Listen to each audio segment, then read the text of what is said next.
Hi, everyone, and welcome to this episode of the RavenCast for May 26, 2017. I'm your host, Adam Erickson, and the RavenCast is a part of the Raven Review, an online magazine where we write and talk about mimetic theory, rivalry, violence, and scapegoating that so often divides our communities and divides our world. And today I'm really excited because I have with me my fellow Raven, Lindsay Paris Lopez. Hi, Lindsay. Hi, Adam. Hi, everyone.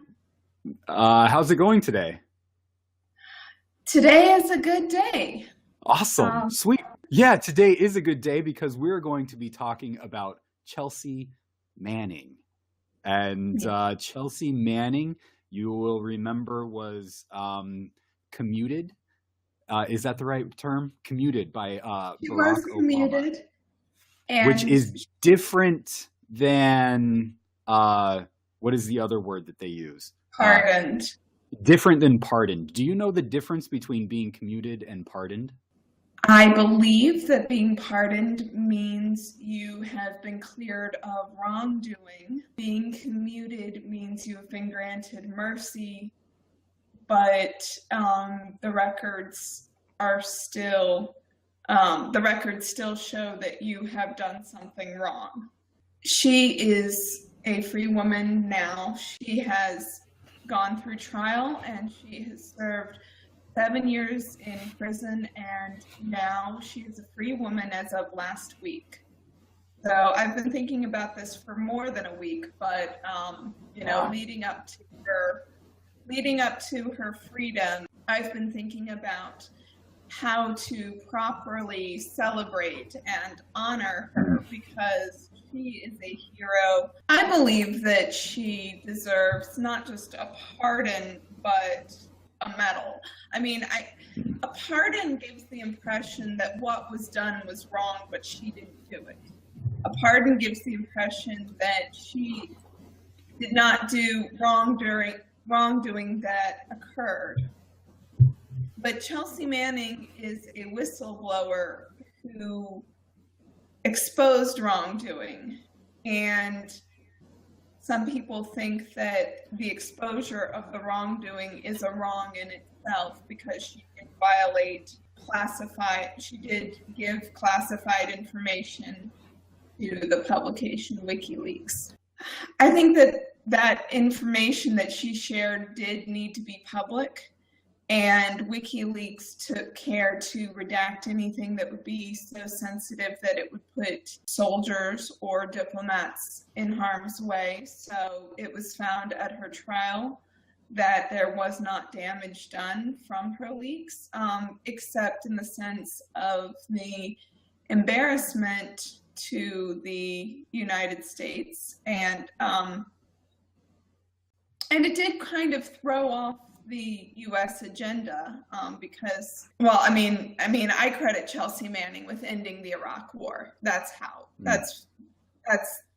how big of a deal it is, because the Iraqi government would not grant immunity to U.S. soldiers who committed war crimes that Chelsea Manning exposed. So that threw off the United States government agenda, but it did not harm anyone. If anything, it saved many lives. And that information, we need to know what she revealed, because we need to know what is being done in our name. And when it is horrible and cruel and illegal and deadly, then we need to do what we can to stop it. Yeah, so let's talk about some of those specific things that she revealed, because I think it's those specific things that is really helpful in the conversation of whether she's a hero or whether she, as many people are claiming, including John McCain, saying that she's a traitor. And it's important, I think, to note that the U.S. government has said that she is not a traitor. And the way that you know that someone is not a traitor in the technical terms, I think, is whether they have aided or abetted the enemy. So the government has said that she did not do that. But let's talk more about the specifics of what she actually did do. when we consider what Chelsea Manning did, what she suffered for it, and how she responded to the people who imprisoned and tortured her, the only way that I can really think about it is to consider Chelsea Manning to be a modern, contemporary Christ figure. And although I don't want to idolize her, I can't conceal the fact that she is a hero of mine. But her actions and her endurance and her way of forgiving those who hurt her can only be, I mean, that's the clearest example of a Christ figure that I have ever seen in modern times. And so when I think about what she did and what she went through, I see Jesus, the forgiving victim, in Chelsea Manning. Yeah, she was apparently tortured while she was in prison, sleep deprivation, all kinds of other things that they were doing to her. And Glenn Greenwald talks about how he was like angry as he was talking with her about these things, but she was just like responded with so much empathy towards those who were doing these horrible things, making her stand naked, sleep deprivation, all of these humiliating acts that if it was done in another country, we would say, oh my God, that's torture. But since it's done in the United States, we're like, whatever. But she responds not with anger and animosity, but with a form of empathy for the people who are doing these things to her, understanding that they themselves are caught up in this violent system. Yes, I think let's back up and say what she did, and then we'll get to that, because the way she treated those who tortured her that way is amazing. But the whole story put together just makes it more amazing to me. So the first way that Chelsea Manning reminds me of Jesus is that she exposes our violence. Now, when I think of Jesus, I think of the one who came to show us the depths of violence and cruelty and inhumanity in which we were trapped. I mean, the fully human one came to show us where we fell short of our humanity by exposing us to the violence that we excuse and justify and do not recognize as violence when we are the ones who commit it. So Chelsea Manning was, as a member of the Army, was exposed to classified information that revealed overwhelming violence, corruption, just absolute brutality. The most famous thing that she leaked that most people saw was the collateral murder video. And that is a video of Reuters journalists being shot from an Apache helicopter. You can hear the soldiers who fire sounding gleeful at the idea of killing. And I do believe that those soldiers originally thought that the camera equipment was weaponry. I mean, I hope that's what they thought. Otherwise, there was no even explanation, let alone justification for what they did. But they shot journalists who obviously were not fighting, who were carrying camera equipment. And when someone arrived on the scene and saw people lying on the ground, writhing in pain, dying, he tried to help. And this father with children in his van was shot. And I believe they shot into the van at his children. And it was a soldier by the name of Ethan McCord who carried the children to safety. And he testified that the person who leaked the video to expose this is a hero. And At the time, we did not know that it was Chelsea Manning, but now it's been pretty much confirmed in her trial that she is the one who leaked this video and hundreds of thousands of other documents to the journalist outlet WikiLeaks. WikiLeaks itself is a matter of controversy now, but I think it's important to emphasize that when they got hold of this information, they redacted the specific names and specific plans that would expose our troops and diplomats and people that we work with to danger. They redacted all of that because that is the job of journalists and publications. So, Chelsea Manning herself didn't know what was and what was not dangerous, but she put it in the hands not of foreign governments. She could have sold this information. She could have made herself rich. I mean, she really could have committed espionage, but that's not what she did. She gave it to journalists who redacted the sensitive information and then published to expose the public to what is being done with our name, with our tax dollars in our name. The Apache collateral murder video was just one thing. She also revealed that there's an official policy to ignore torture in Iraq. She also revealed that Egyptian torturers were trained at Quantico, Virginia, which is actually where she was held before she was moved to Fort Leavenworth, Kansas. So the facility that held her in her pretrial confinement, which is illegal, also trained torturers who went back and did things like hang people from cables and whip them across the feet and drill holes into their bodies. Yeah. So, I mean, it's just absolutely... All the time this is going on, we in the United States are saying we are better than the bad guys because we don't torture people.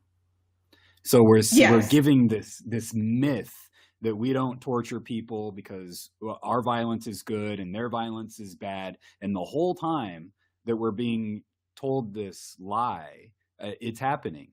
And the only reason that we know, the reason that we know that it happened is because of Chelsea Manning.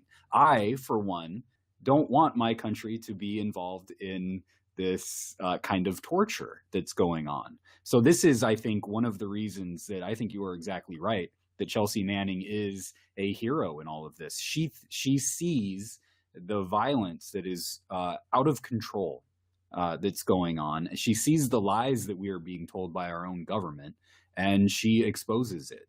And I agree with you. I think that's heroic, especially because she knew probably of the consequences that would happen to her.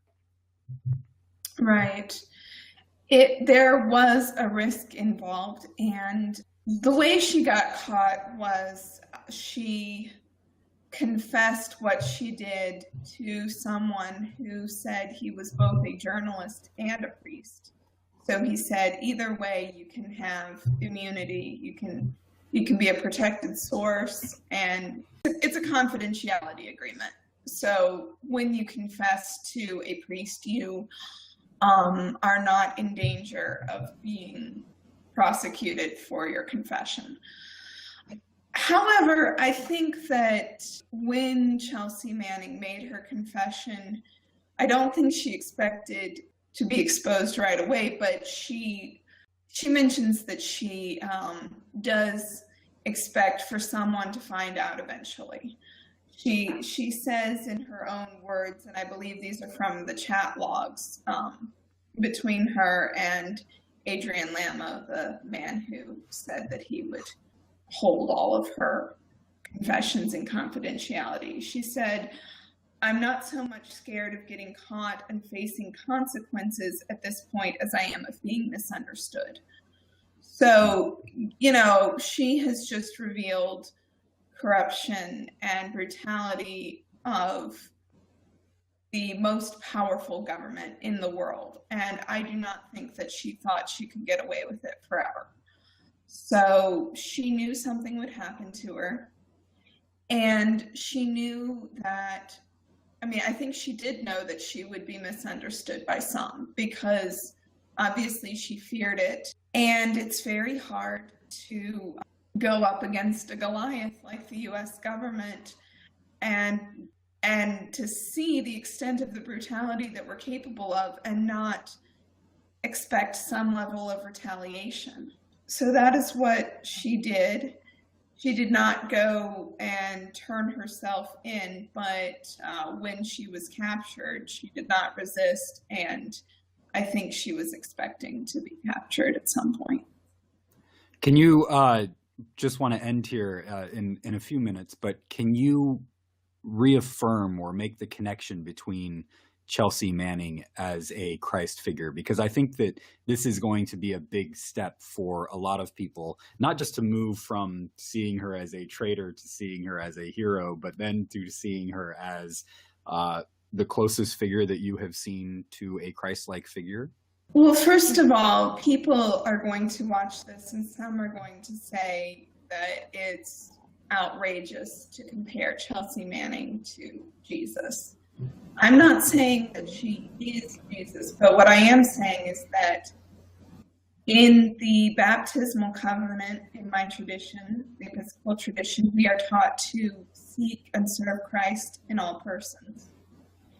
And I find that pretty easy to do in Chelsea Manning, because when I think of Jesus, I don't just think of an almighty God who lived a perfect life and then died, to appease a wrathful deity.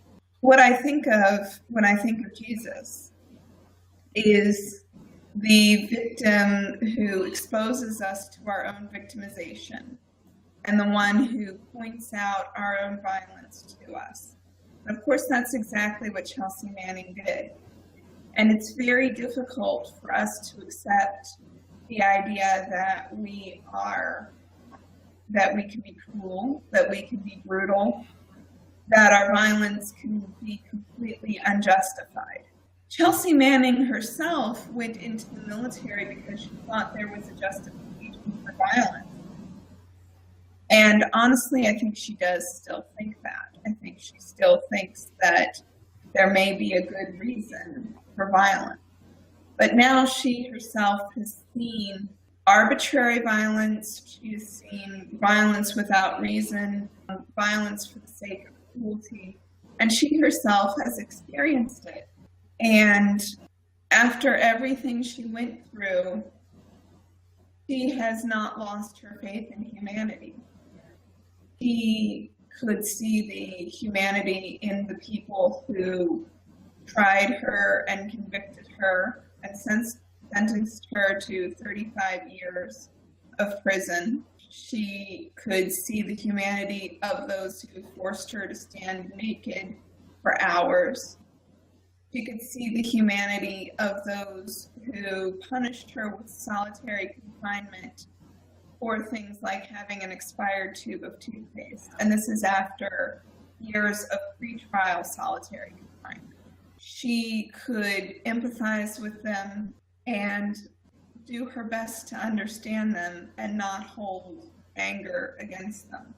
One of her quotes that she says is when she handed over the documents to WikiLeaks and then confessed it in the online chats. She said, "God knows what happens now. Hopefully worldwide discussions, debates, and reforms. If not, then we're doomed as a species. I will officially give up on the society we have if nothing happens." And what happened to her may seem like worse than nothing, because she was punished for what she revealed. But I think that within her punishment, suffering what she saw others suffer, which she blew the whistle on, in her suffering, she grew more loving. And that's amazing to me. I don't think she gave up on society despite everything that she went through. I think that she retains her faith in humanity's ability to transform from violence to love. So, I mean, this is what Jesus means to me, and this is what I see in Chelsea Manning. I think the important thing is to honor her, not just in words, but to know what she revealed and talk about it and tell our government that that's not okay. But more importantly, or just as importantly, to continue to see the humanity in the government that does all these inhumane things. I mean, she not only exposes our violence, she experiences and forgives it. And if she can do that, then there is hope for anyone who has experienced violence to forgive. And that is the only way I think we'll move forward. And I truly, truly hope someday that the hearts of those who tortured her break open to see what she is trying to show them. We don't want to see our violence. We don't want to see our inhumanity. And we will do what we can to bury it and to fight against the image of ourselves that we don't want to see. And the more we fight against it, the more we become the evil that we don't want to be. And I just hope that someday we can see what we're doing and stop. And I think the only way we can see what we're doing and stop when we're caught up in it so deeply is to be forgiven. And that's Chelsea Manning offers that forgiveness, and so does Jesus. Yeah, no, it's fantastic. The connection, you make the connection very clear. And it's a great way to see Chelsea, not as a traitor, but as somebody who's moving us in a direction of something that I want my country to be. I don't want us to be torturers. I don't want us to be violent. but if we can start with let's not torture people and live up to the ideals that we set before ourselves. And when we don't, we have people who honestly call us out for it. I appreciate that, and risk health and security to do that. I think that is a heroic thing. So, Lindsay, thank you so much for walking us through this topic, this life of Chelsea Manning. She's 29 years old and has a whole life to live in front of her. We haven't even talked about transgender topic in all of this, and how she's taken some backlash for that as well in this. So there's a lot more to talk about. What I want to say about that is just that there is a connection between her not only being transgender, but coming out in prison when it seemed like the world was against her, and in a military prison that the military has not been known for its tolerance of homosexuality, let alone transgender. But there's a connection between that and her whistleblowing, and that is that she wants to live a life of complete integrity. And I believe that that's another connection between her and Jesus. And, she was in prison, but the truth that set so many people free, I believe, set her free in a way as well. Which is not to say that her suffering ended when she embraced her identity as a woman. It did not. In fact, she had been suicidal in prison. I just hope that now that she's free, she can experience the love, the unconditional love that she has shown all of humanity. That's my biggest wish for her. Good. Well, I wish for that too. It's a beautiful way to put it. And thanks again, Lindsay, for guiding us in this conversation. Everybody else, thanks for listening and watching. Stay up to date on the RavenCast by joining the RavenCast group page on Facebook. You can also like the Raven Foundation Facebook page. If you're watching on YouTube, please go ahead and like this video and share it with anyone that you would think is interested. If you're listening in on iTunes or Stitcher, please subscribe and leave a 5-star review. One more thing, go on over to the Raven Review at ravenfoundation.org and subscribe. That way you will make sure to keep up to date on our articles and interviews like this one. So until next time, Grace and peace be with you, my friends. Bye-bye. Bye.